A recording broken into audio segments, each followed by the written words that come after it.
Sebab mengapa musibah datang bertubi-tubi? Yang pertama, karena banyaknya maksiat. Surah Yasin ayat 19 yang kita baca setiap hari.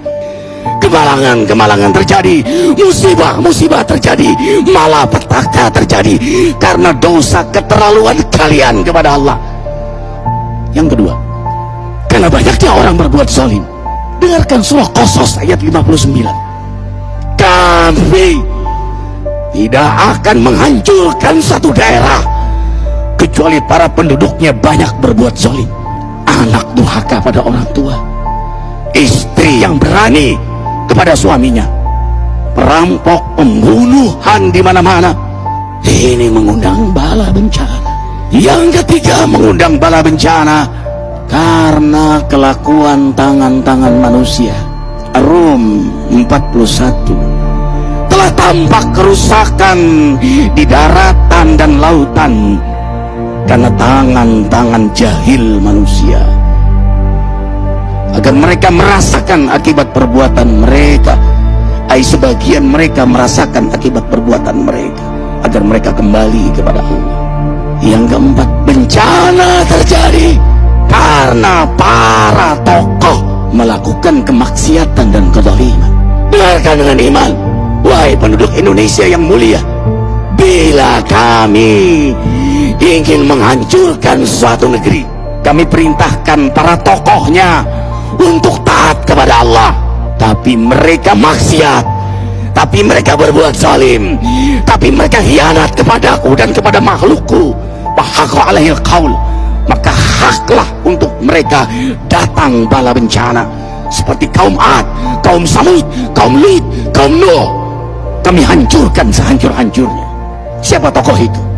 Para pemimpin kita yang sumpah Al-Quran di kepalanya, demi Allah tidak korupsi.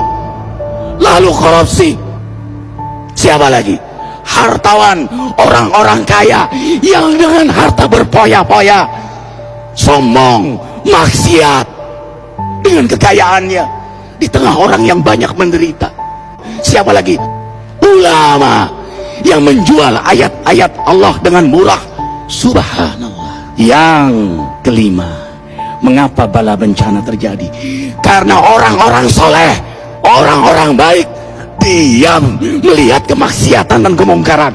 Surah Al-Anfal ayat 25. Takutlah kalian dengan musibah yang tidak hanya menimpa orang yang maksiat, orang yang berbuat zalim, tapi juga kalian orang-orang soleh.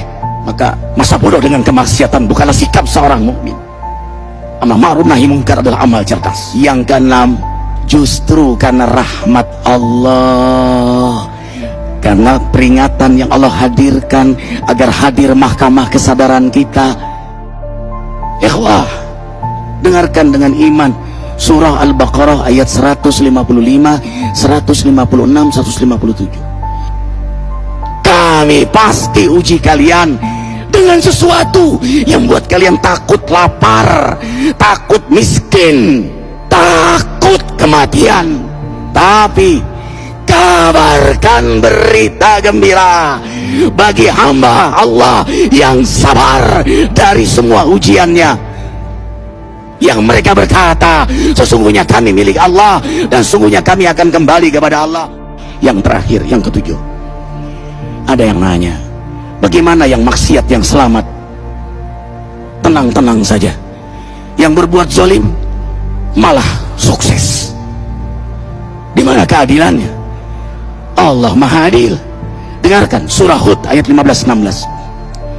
Barang siapa mencari kesenangan dunia, lalu dia menghalalkan semua cara, apa kata Allah?